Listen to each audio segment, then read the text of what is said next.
السلام عليكم ومرحبا بكم في مطبخ التبارية. تنتمنى تكونوا بخير وعلى خير.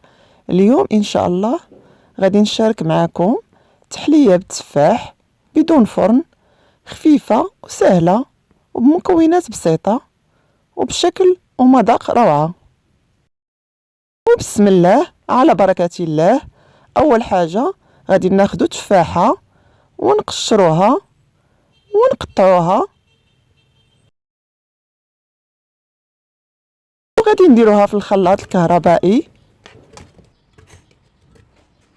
ونضيفو عليها نص لتر حليب ونطحنوه مزيان. من بعد غادي نصبو الخليط في كاسرونه ونضيفو عليه معلقه كبيره ديال النشا مايزينا، ونضيفو ساشيه فلون كراميل.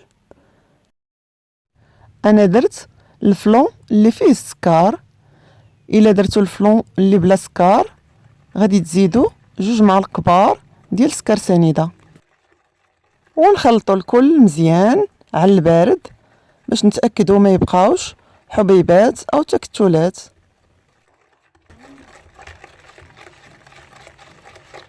ونوضعوا الكاسرونه على نار متوسطه ونحركو ونستمروا في التحريك، ما نتوقفوش باش ما يلصقش الخليط ويتحرق. وما تنساوش تشتركوا في القناة، وإلا عجبكم الفيديو ديروا لايك وبارطاجيو مع الأصدقاء والأحباب.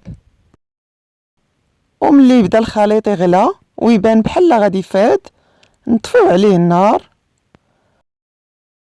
ومباشرة نصبوهم في كيسان أو جبيبنات التقديم، صغيرة أو كبيرة الحجم اللي بغيتو، ونخليوهم حتى يبردوا بحرارة الغرفة، عاد ندخلوهم للثلاجة ونمشيو نوجدو التزيين. غادي ناخدو تفاحة أخرى ونقشروها ونقطعوها مكعبات صغيرة،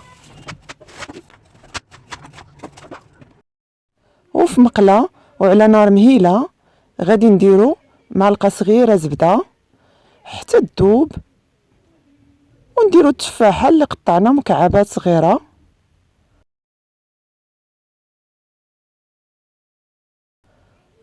ونضيفو عليه معلقة كبيرة سكر سنيدة،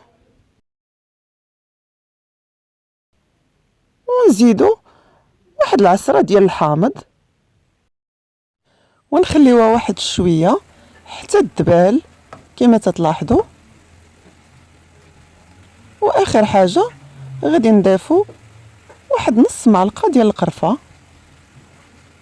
وما تنساوش تفعلوا الجرس باش يوصلكم الجديد، ونحركوهم ونخليو التفاحة تعسل شي شوية، واحد 2 أو 3 دقائق وصافي. من بعد ما تعسل ليا التفاح غادي نزينو به الكؤوس من بعد ما بردو مزيان.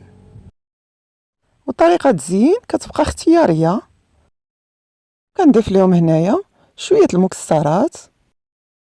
وها هي التحلية ديالنا بالشكل النهائي ديالها، كيجيو بشكل رائع ومذاق لذيذ كريمي وناعم. وتنتمنى تعجبكم وصفة اليوم وتجربوها، وإلى اللقاء في فيديو جديد ووصفة جديدة إن شاء الله.